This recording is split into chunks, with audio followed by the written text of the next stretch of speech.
Kalaupun bertetangganya disebutkan oleh Allah ada tetangga yang dekat, ada tetangga yang jauh, insya Allah sakampung masih tetangga. Bismillahirrahmanirrahim.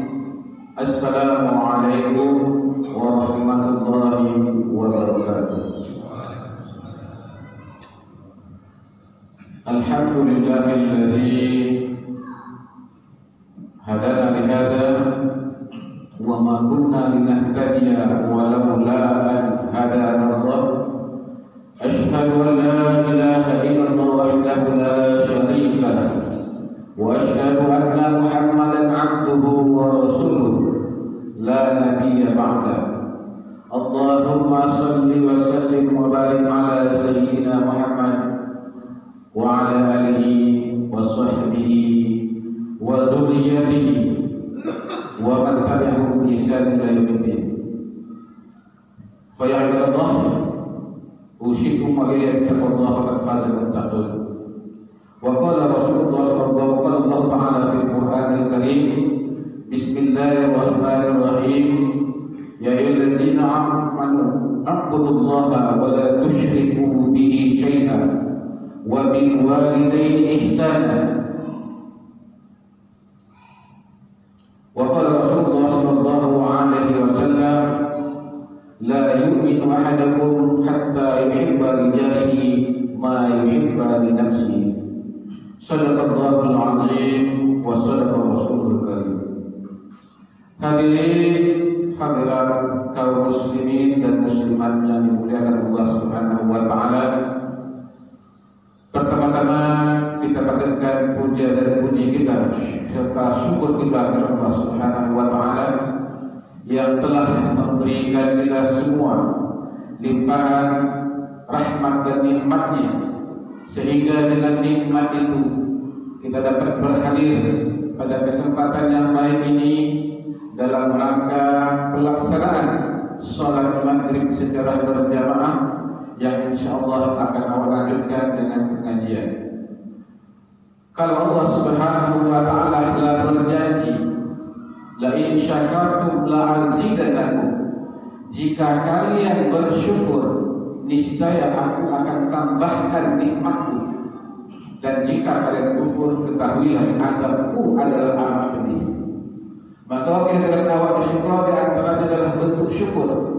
Syukur awak masih diberi nikmat kesehatan, syukur awak masih diberi nikmat umur, syukur awak masih diberikan rezeki oleh Allah Subhanahu wa taala, sehingga pada malam itu awak dapat berkumpul guna untuk menambah ilmu pengetahuan, menambah kajian keagamaan awak, dan mudah-mudahan awak dalam beragama tidak sesat dan tidak pula beramal dengan tidak berdasarkan ilmu.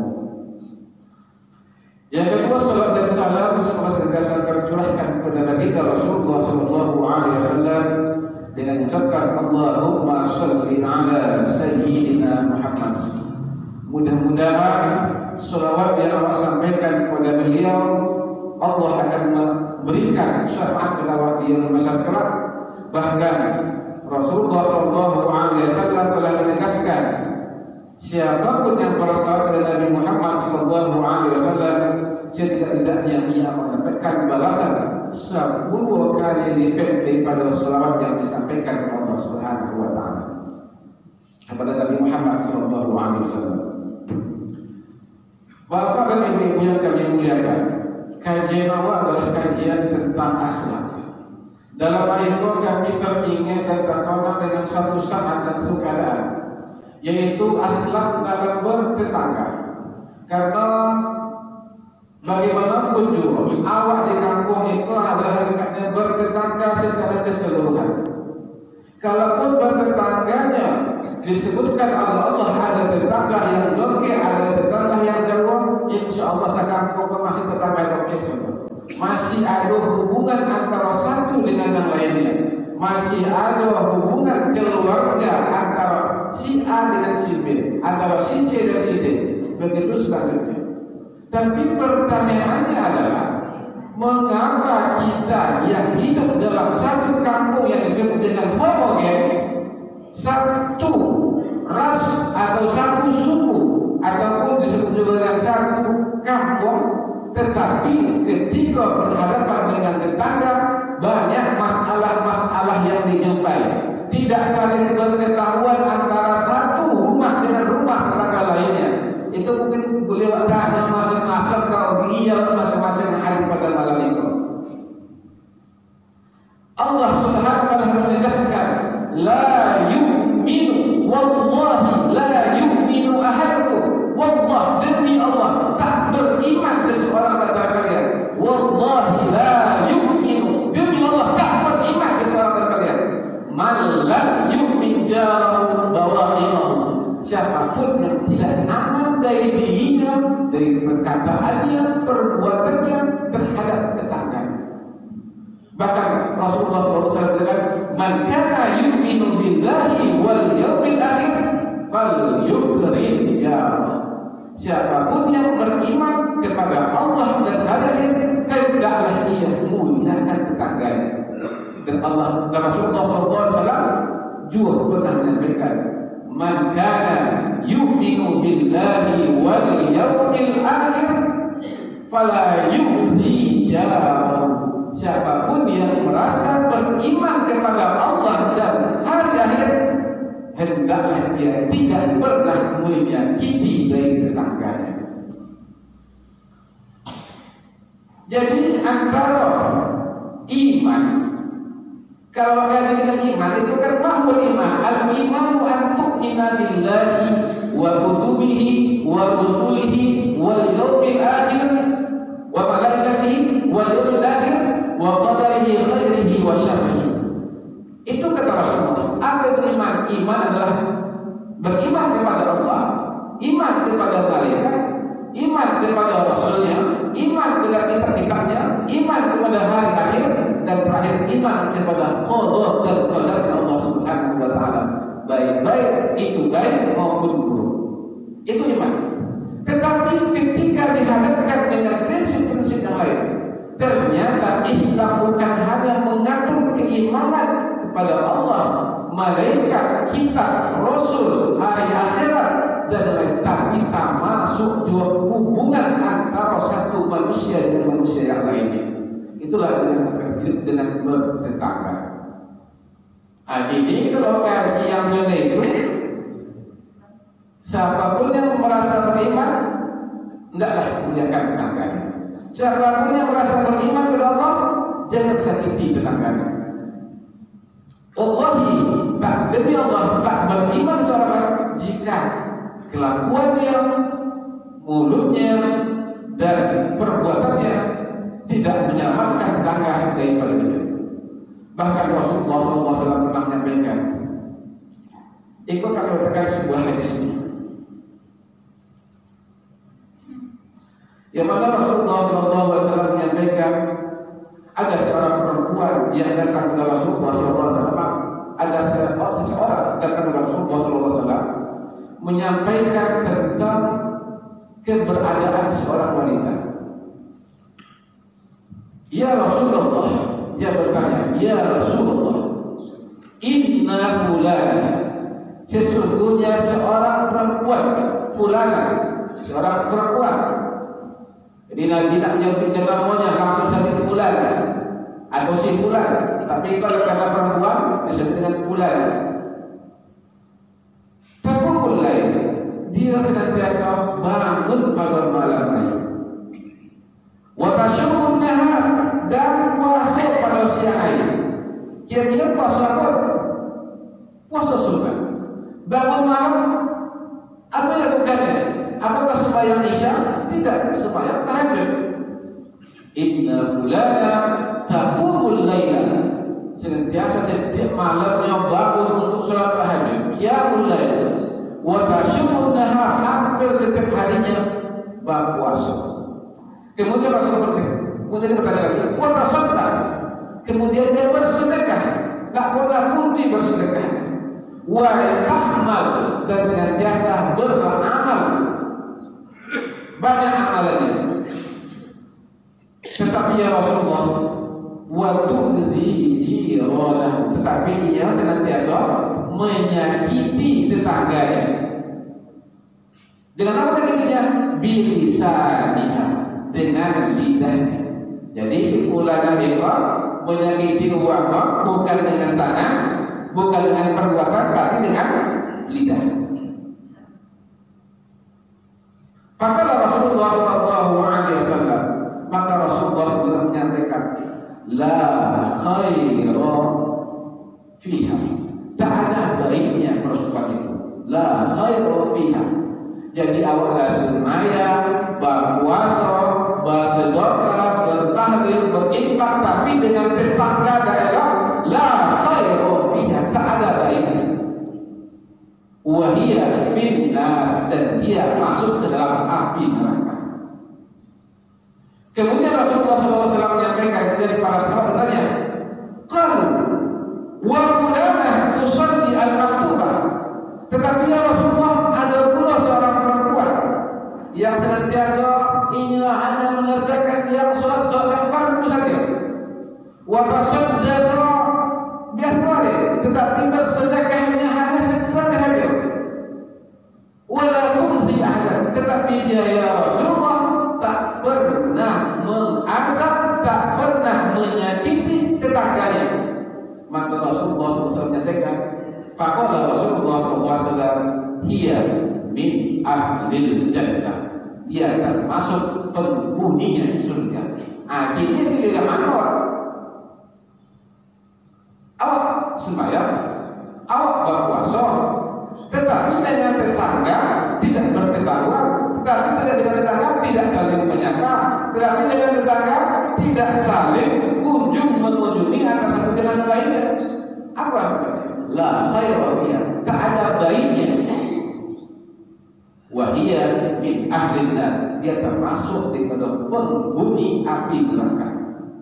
Tetapi Rasulullah, ada pula seorang yang disebut dengan perempuan, semayangnya ada yang wajib saja, berpuasanya tak pula rutin, hanya yang sunat-sunat yang tidak begitu banyak, selagahnya sedikit pula. Tapi bagaimana ya Rasulullah? Tetapi ia tak pernah menyakiti tetangganya. Rasulullah, dia min ahlil jannah, tapi dia termasuk ahlinya surga. Bapak dan Ibu yang kami muliakan, kalau jika seandainya contohnya itu permasalahan hidup bertetangga diatur dalam agama Allah, lalu itu dihubungkan bagaimana cara hidup bertetangga, maka kalau masih pun ada setelah itu awak telah mendengarkan pengajian, tidak saling menyapa satu tetangga dengan tetangga yang lainnya, saling menyekat dirinya dengan tetangganya. Ini kalau tengok-tengok suatu lah boleh. Atau tetangga dengan lain buat batas tinggi rumah, tidak boleh tetangganya masuk ke dalam rumahnya. Dengan tetangga lain diambil jalannya sehingga tidak bisa masuk ke dalam. Dengan tetangga yang lainnya, maka banyak tengok kini, ya, nggak saling sapu, bahkan sampai boleh pun nggak saling datang mendatangi. Padahal Rasulullah SAW, Allah Subhanahu Wa Taala telah menegaskan wajibnya hidup bertetangga. Kini kalau tanya, cara apa hidup bertetangga dan siapa yang disebut dengan sebuah tetangga? Kalau Allah Subhanahu Wa Taala menyampaikan dalam Al-Quran, wahai orang-orang yang beriman, ibadahlah kepada Allah dan jangan kamu syirikatkan dia dengan sedikit apapun juga. Kemudian hendaklah kalian wabil walidaini ihsana, berbuat baik kepada kedua orang tua, wabizil qurba, dan kepada kaum kerabat, wal yatama, dan kepada anak yatim, wal masakin, dan kepada orang miskin, wal jarizil qurba, dan tetangga-tetanggamu yang punya hubungan kedekatan dengan dirimu, wazil qurba wal jaril janbi, dan tetanggamu yang jauh. Kini yang lokek itu yang mana? Yang pertama istilah lokek itu pertama memang lokek. Yang kedua jelas orang muslim. Yang ketiga ini soleh. Yang keempat ini masih ada hubungan keluarga dengan awak. Itu yang terbaik. Jadi muslim, soleh, dekat dengan awak, kemudian masih keluarga. Kini kalau tetangga ditanya, bagaimana caranya dengan yang non-muslim? Ini ada di rumah awak, tetapi ini non-muslim. Ini ada hubungan keluarga, berarti diakhirkan, bukanlah yang mendapatkan dari awak beliau, tetapi posisinya tak sedekat dengan orang tersebut, muslim, soleh, dekat, dan masih hubungan keluarga dengan awak. Kemudian Rasulullah SAW menyampaikan, Ibn Nawawi menyampaikan, yang disebut dengan tetangga itu adalah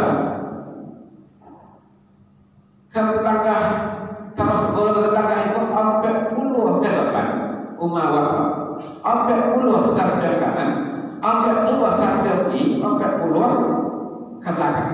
Itu tetangga namanya. Itulah hubungan yang harus awak jaga terus. Kemudian ketika berlaku seperti itu, maka posisi awak adalah bagaimana caranya supaya dalam bertetangga itu mendapatkan kesedekah. Rasulullah SAW menyampaikan bahwa ada arba'un minas sa'adah, ada 4 macam kebahagiaan. Yang pertama disebutkan juga al-mar'atus sholihah, istri yang soleh. Jadi siapapun yang punya istri yang soleh akan mendapatkan kebahagiaan. Yang kedua disebutkan wal maskanul wasi', dan rumah yang luas, rumah yang luas. Kenapa luasnya? Ya bisa ia bergeser ke lain tanpa terpaku dengan pinjam, kan itu kan rumah luas. Itu asbabus sa'adah, penyebab orang itu bahagia. Yang ketiga disebutkan wal markabul muhdi, dan kendaraan yang menyenangkan, bukan kendaraan yang mewah, tapi kendaraan yang nyaman. Dan yang keempat disebut wal jar, tetangga, yang disebutkan juga wal jar saleh, dan tetangga yang soleh. Maka ketika waktu dan beliau membeli rumah, kalau punya rumah sebuah kan, kalau yang masih yang punya rumah, kalau punya rumah, perhatikan yang pertama yang ditengok adalah siapa kira-kira yang bertopeng tinggi di situ. Apakah hanya yang non-muslim? Apakah uangnya yang pemabuk? Apakah uangnya yang saling menyakiti orang lain? Apakah yang saling mengokak hati dan lainnya? Selidiki dulu. Sebab asbabus sa'adah, sebab kebahagiaan itu terletak kepada al-jarus soleh, tetangga yang soleh. Nah, ini kalau bukan celana al-jarus soleh, ini apa nama sekalian? Kalau awak sakit umpamanya, ataupun mendapat musibah, siapa yang pertama kali menjauh awak? Ketika dua kemalingan berteriak maling, maling, maling, siapa yang pertama kali datang ke awak? Tak lain adalah tetangga sendiri. Maka kalau demikian keadaannya, tak ada lain tak bukan awak harus berbuat baik dengan nah ini bagaimana caranya awak mencari tetangga yang baik. Bagaimana kita memberikan hak-hak tetangga itu supaya kehidupan awak itu lebih nyaman. Dan sempat awak latih air sungai, tiada supaya berjamaah, tetapi hidup awak dengan tetangga tak baik-baik. Kini dalam kesempatan itu kami sampaikan mulai sama-sama awak memperbaiki diri, memohon maaf kepada tetangga awak, walaupun itu sangat payah untuk diucapkan. Payah untuk diucapkan. Maka tak ada salahnya jika seandainya awak mulai pada malam itu punya komitmen, punya keberanian, sehingga dikatakan juga untuk meminta maaf kepada seseorang itu adalah berat, tetapi lebih baik lagi memberikan maaf. Ada orang material, mesti orang material. Tetapi jika awak seperti itu, insya Allah kehidupan awak dalam kampung akan terasa nyaman dan damai. Ya, yang lalu dia berlalu. Kalau ada seandainya, itu kan permasalahan tetangga itu kan pertama masalah hancur, kan itu ya. Masalah hancur. Mana posisi hancur masing-masing. Yang kedua masalah anak. Yang ketiga masalah binatang. Ya. Kalau masalah anaknya babata ada si B, tiba-tiba datang ayah di mana dia ada awak ingin mau gitu. Masalah aja itu juga. Ketika bertangga, bertangga jenis kesiko, kita datangnya, aku jawab, ada maafkan lagi. Tidak tolong di fundamental, tapi setelah itu tidak pernah untuk bos yang sangat tidak untuk bermenyatu di pendamnya. Padahal Rasulullah SAW, siapapun yang tak pernah berkata kepada yang saudaranya, "Kau salah sidayam," lebih dari 3 hari, maka sungguhnya dia termasuk daripada penghuni neraka. Oleh itu, maka belah kaji seketik tentang apa yang disebut dengan adat bertangga tadi. Yang pertama adalah